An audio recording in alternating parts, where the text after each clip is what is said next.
Black Adam film की शुरुआत में हम खांदाक नाम की जगह को देखते हैं। राजा एक्तॉन खांदाक का राजा होता है। वो काली शक्तियों का जुनूनी होता है। एक्तॉन एक ताज बनाना चाहता था। उस ताज का नाम सिबाक होता है। एक्तॉन सिबाक के ताज को पहनकर पूरे ब्रह्मांड में सबसे ज्यादा पावरफुल बनना चाहता था। वो ताज एटर्नियम नाम के एक पत्थर से बनने वाला था। एटर्नियम पूरी दुनिया में सिर्फ खांदाक में पाया जाता है। खांदाक में एटर्नियम को ढूंढने के लिए राजा एक्तॉन अपने ही प्रजा को बंदी बनाकर मजदूर बना देता है। उनको जमीन में खुदाई करने के लिए लगा देता है। खुदाई करते हुए एक मजदूर को एटर्नियम पत्थर मिल जाता है। उसके बाद हम एक छोटे लड़के को देखते हैं। वो भी उन खुदाई करने वाले मजदूरों में से ही एक था। राजा एक्तॉन के जुल्म से वो लड़का भी परेशान हो गया था। लड़का एक्तॉन के जुल्म से निकलना चाहता था और बाकी सारे मजदूरों को भी आजाद करना चाहता था। इसलिए वो भागकर बड़ी सी चट्टान के ऊपर आ जाता है, जहाँ से सारे मजदूर लोग उसे देख सके। चट्टान के ऊपर से लड़का दोनों हाथों से ट्रायंगल का शेप बनाकर सारे लोगों को दिखाने लगता है। सारे लोग भी उसे देखकर हाथों से ट्रायंगल का शेप बनाते हैं। अब वो सारे लोग उस छोटे लड़के को अपना मसीहा समझने लगते हैं। ये बात राजा एक्तॉन को पता चल जाती है। एक्तॉन को लगने लगता है कि ये लड़का मेरे खिलाफ जाने की कोशिश कर रहा है, मेरे खिलाफ बगावत कर रहा है। इसलिए एक्तॉन अपने सैनिकों को उस लड़के को जान से मारने का ऑर्डर दे देता है। इसके बाद एक्तॉन के सैनिक जैसे ही लड़के को जान से मारने वाले होते हैं, तभी लड़का अचानक वहाँ से गायब हो जाता है। अब वो लड़का गायब होकर एक जगह पर आ जाता है। वहाँ पर दुनिया भर के सारे जादूगर होते हैं। उनका काम दुनिया की रक्षा करना होता है। लड़के की जाबाजी और बहादुरी देखकर जादूगरों को लगने लगता है कि ये लड़का आगे चलकर लोगों का मसीहा बनेगा, उनकी रक्षा करेगा। इसलिए सारे जादूगर लड़के को अपनी पावर्स देते हैं। जादूगर जैसे ही शज़ाम शब्द बोलता है, वैसे ही वो लड़का सुपर पावरफुल बन जाता है। लड़का अब राजा एक्तॉन से लड़ने उसके महल में आ जाता है, लेकिन तब तक सिबाक का ताज बन गया होता है। एक्तॉन और लड़के में लड़ाई होने लगती है। लड़का बहुत ज्यादा पावरफुल होने की वजह से एक्तॉन ताज पहनकर भी उसे हरा नहीं पाता। लड़का जीत जाता है, लेकिन लड़ाई में पूरा खानदान तहस नहस हो जाता है। इसके बाद हम 5000 सालों के बाद का समय देखते हैं, जो कि प्रेजेंट टाइम होता है। अब हम उसी खानदान शहर को फिर से देखते हैं। पूरे खानदान शहर पर इंटर गैंग नाम की गैंग ने कब्जा किया होता है। इंटर गैंग भी सिबाक के ताज के पीछे पड़ी होती है, जो कि 5000 सालों पहले गायब हो गया था। अब हम एड्रियाना नाम की एक लेडी को देखते हैं। एड्रियाना एक आर्कियोलॉजिस्ट होती हैं। ये लोग वही होते हैं जो पुरानी रहस्यमय चीजों को ढूंढते हैं। एड्रियाना भी सिबाक के ताज को ढूंढ रही होती है। अपने कुछ आदमियों के ग्रुप के साथ वो ताज को ढूंढने के लिए गुफा में आ जाती है। पत्थरों पर लिखी हुई पुरानी लिखावट को एड्रियाना पढ़ने लगती है। ऊपर हवा में सिबाक का ताज उसे दिख जाता है। वो ताज को हासिल कर लेती है।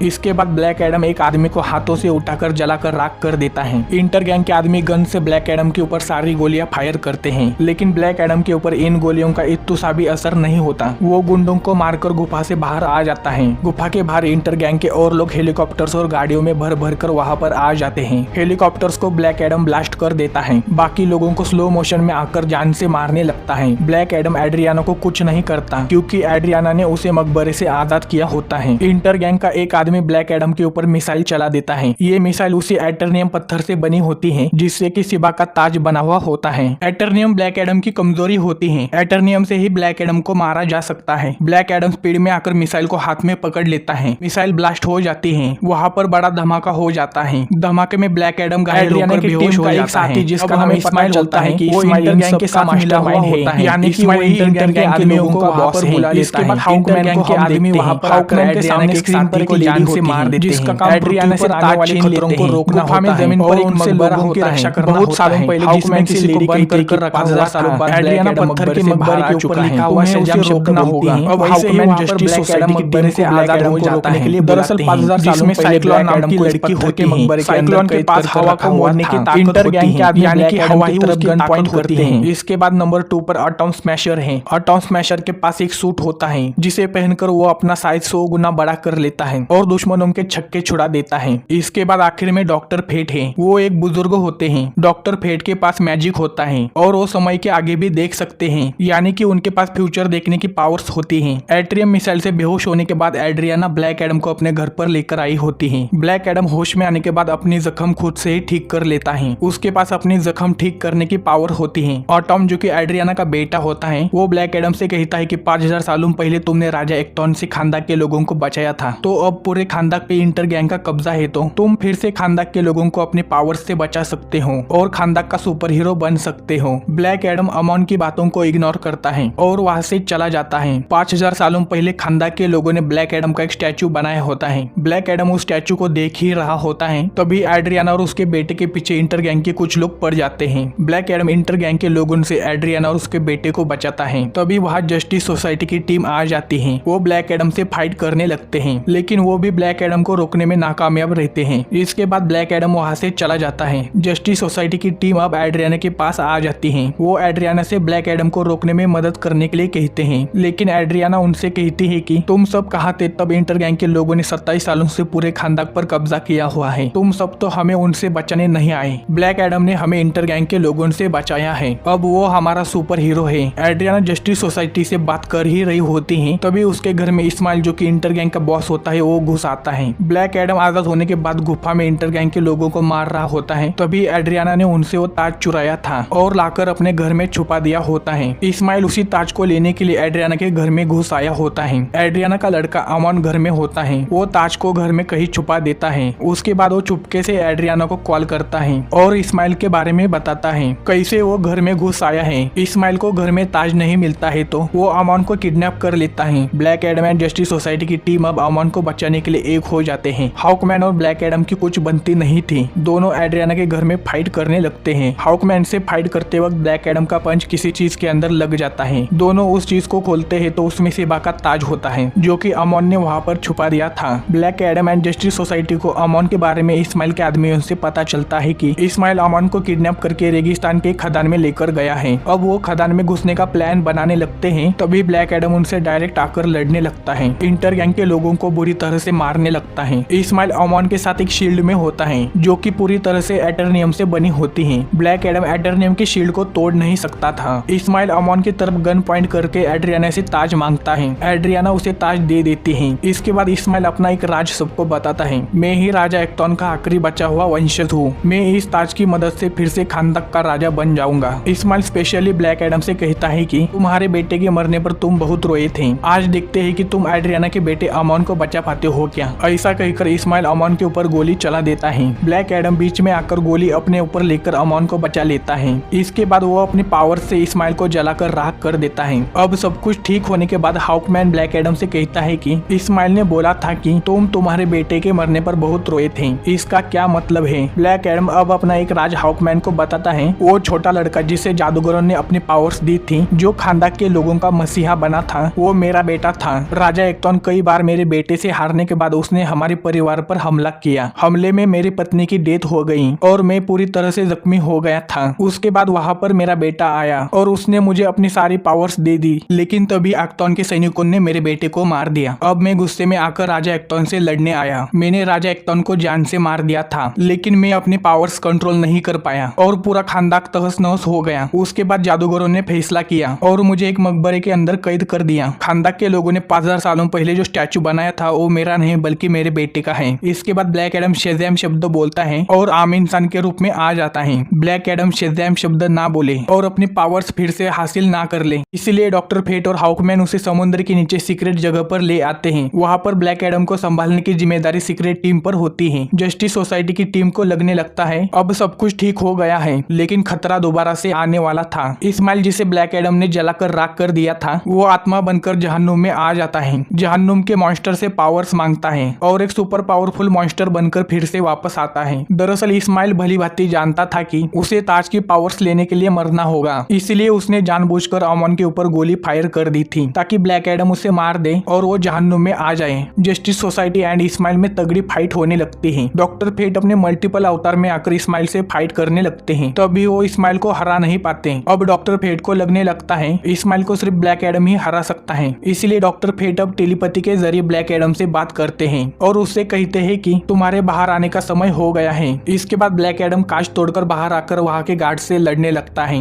गार्ड्स को मारकर पानी के ऊपर आ जाता है और मुंह से शज़ैम शब्द बोलता है। उसके बाद ब्लैक एडम को अपनी पावर्स वापस मिलती हैं, लेकिन तब तक डॉक्टर फेट और इस्माइल की फाइट चल रही होती है। फाइट में इस्माइल डॉक्टर फेट को जान से मार देता है। ब्लैक एडम इस्माइल से आकर अब फाइट करने लगता है। वो इस्माइल को हवा में उड़ाकर ले जाता है और उसके दोनों सिंगों को पकड़कर बीच में से फाड़ देता है। उसके शरीर के दो अलग हिस्से कर देता है। इस्माइल अब खत्म हो जाता है। ब्लैक एडम राजा एक्टॉन के सिंहासन पर बैठकर सिंहासन को तोड़ देता है। अब ब्लैक एडम फिर से खानदान के लोगों का मसीहा बन जाता है। फिल्म के आखिर में ब्लैक एडम के सामने हम उसी लेडी को देखते हैं जिसने ब्लैक एडम को रोकने के लिए हाउकमैन से टीम बनाने के लिए कहा था। वो लेडी ब्लैक एडम से कहती है, खानदान छोड़कर यहाँ से कभी मत जाना, नहीं तो मैं तुमसे भी पावरफुल लोग यहाँ पर भेज सकती हूँ जो कि इस ग्रह से नहीं है। ब्लैक एडम लेडी से कहता है, मुझे कोई नहीं रोक पाएगा, मुझसे लड़ने जिसे भेजना है भेज दो। ऐसा कहकर ब्लैक एडम सामने की स्क्रीन को तोड़ देता है जिसके जरिए वो लेडी उससे बात कर रही थी। अब वहाँ पर सुपरमैन आ जाता है। वो ब्लैक एडम से कहता है, अरसे बाद यहाँ पर किसी ने इतनी दहशत फैलाई है, ब्लैक एडम हमें आपस में बात करनी होगी। और इसी के साथ आखिर में ब्लैक एडम फिल्म का यही एंड हो जाता है।